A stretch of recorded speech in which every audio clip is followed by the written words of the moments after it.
Knicks fans, this is one of those reports where you have to slow down and read between the lines because according to Marc Stein, the Knicks are quietly exploring pathways to Jrue Holiday. And no, this is not just about adding a 35-year-old guard. This is about asset positioning, cap sequencing, and potentially setting the table for something much bigger later on. And once you layer in reporting from guys like Jake Fischer, Marc Stein, and Ian Begley, you start to see what the Knicks might actually be doing behind the scenes. Let's break this down carefully because this is not a random rumor. Marc Stein reports that Jrue Holiday continues to come up internally for the Knicks, and there are two clear reasons why. Number one, Jrue Holiday is still viewed around the league as one of the best point of attack defenders in basketball. He's 6'4", strong as hell, can guard multiple positions, and we've seen him matched onto very big players such as Julius Randle, Paolo Banchero, Jaylen Brown, Chet Holmgren, and Karl-Anthony Towns. That versatility matters for playoff basketball. Number two, and this is the key, Holiday is one of Giannis Antetokounmpo's most trusted former teammates. In both his stints with Milwaukee and Boston, he was able to get 2 championships, but if the Knicks are trying to build a roster that Giannis would want to walk into, Jrue checks that box immediately. Now here's where Knicks Film School's Jeremy Cohen's breakdown is important. If the Knicks were to pursue Jrue Holiday, Karl-Anthony Towns is not the outgoing piece in that deal, as he said. Instead, teams around the league, including Portland, have long admired Mikal Bridges, but there's a problem. Jrue Holiday makes more money than Mikal Bridges, the Knicks are hard capped by the second apron, and they cannot take back extra salary. So a straight up Bridges for Holiday swap does not work financially. That's where salary aggregation comes in. Jeremy lays this out cleanly. If the Knicks combine Gershon Yabusele and Pacom Dadie to Mikal Bridges, that's roughly $8.3 million in extra outgoing salary. That's enough to offset the $7.5 million gap between Bridges and Holiday. Now suddenly the math works, but only in a multi-team trade. So now the question becomes, why would the Knicks even do this? This is where things get interesting. The Jrue Holiday move is not the end goal, it's a positioning move. Jeremy's theory, and this lines up with other reporting, is that the Knicks want Milwaukee's future draft capital back. Portland currently controls multiple Bucks picks and swaps.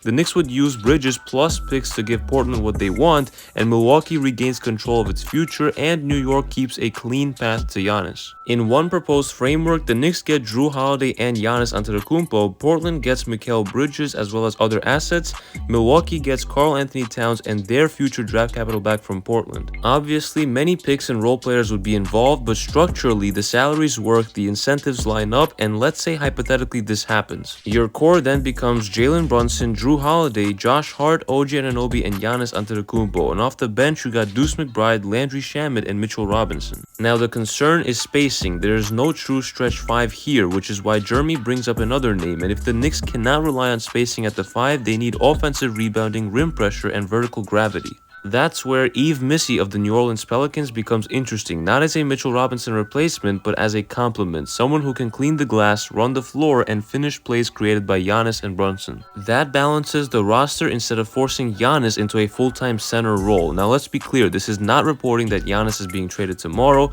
this is not reporting that Jrue Holiday is imminent to be traded, but multiple league voices are now saying the same thing. The Knicks are checking Cat's market quietly while downplaying it in the public, and Knicks are also exploring Jrue Holiday trades. Portland has interest in Mikal Bridges, Milwaukee's future draft control matters, and Giannis speculation is not going away anytime soon. That's not coincidence, that's long-term planning, and in my opinion, the Knicks should leave this deadline with one of two things, either Giannis Antetokounmpo or Milwaukee's future draft capital, positioning them to go all in this summer. Now, another interesting thing to this is that according to True Hoop, Rich Paul is reportedly working to represent Giannis with the belief that he could eventually steer him toward a preferred destination, potentially the New York Knicks. And here's the thing, if Giannis were to become available this offseason, especially if Milwaukee stalls and Giannis is dealing with injury concerns with his calf, you want to already look like a destination, not a scramble. And that's where Jrue Holiday matters, that's where roster flexibility matters, and that's where optionality matters. And regarding Jrue Holiday, Marc Stein reported this, and the wording matters. The Knicks have explored pathways to Jrue Holiday, not close, not talk sheeting up, but they're checking if a door even exists. And Stein laid out 2 very specific reasons why. Reason number 1 is of course the Giannis connection. Jrue Holiday helped Milwaukee win a championship, he helped Boston win a championship, and he's one of the most respected two-way guards in the league. If you're trying to make New York look like a serious destination for Giannis Antetokounmpo someday, having one of his most trusted former teammates matters. That's not tampering, that's reality. The Knicks have also long admired Jrue Holiday as a backcourt partner for Jalen Brunson, according to Stein. Why? Because Jrue does everything Brunson does not need to. Elite point of attack defense, doesn't need the ball, championship habits, can guard up a position, and will sacrifice numbers to win. That's the exact profile that New York has valued all season and really needs more of. Now here's the part that Knicks fans have to be honest about. Jrue Holiday is 35 years old. He's definitely past his offensive prime. But the upside is the defense travels, IQ ages well, and playoff value is still very real. The downside is decline risk, contract considerations because he's making over $30 million per year in the next few years, and you're betting on timing. So if the Knicks do this, it's not about Jrue being the guy. It's about him being a stabilizer for something bigger. Now let's talk about Karl-Anthony Towns aspect of this, because this is where people start panicking for no reason. Marc Stein never said that the Knicks are shopping cat right now. What he said was this: despite internal downplaying, some rival teams believe that the Knicks have tested his market, or at least have tried to understand what it looks like. That's important. Every competent front office does this. It does not mean that they want to move him. It means that they want information, especially during a stretch where the team struggled in January very heavily.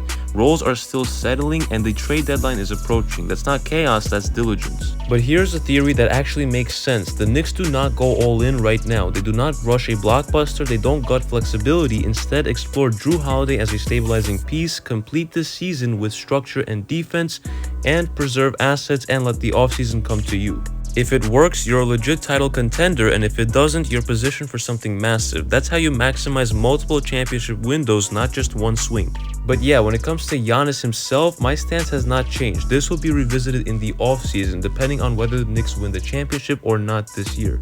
And in all honesty, do I think the Knicks do this Jrue Holiday trade right now by the trade deadline? I say no. But now let us talk about some more updates regarding the trade deadline that are not this significant. We have Evan Sidery reporting on X that the Knicks and Suns have discussed a swap of Guerschon Yabusele for Nick Richards. Now, some of you might not be very appealed to hearing someone like Richards being mentioned for a Yabusele deal, but that's really what we should expect on getting back. It's once again going back to that player option that Yabusele has for next year, which is about $6 million.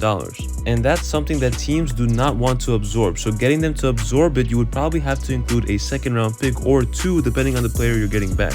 We also got some news that Keon Ellis, who's going to play tonight against the Knicks on a showcase in Madison Square Garden, so keep an eye on that, he actually will be a target for the team. And that's from a reporter from Sacramento's side, whose name is James Ham. Now, Ellis is only making about $2.3 million this season, so a potential swap between Ellis and Dadier could work financially. But the Kings did set a high asking price for Ellis, which is at least a first-round pick.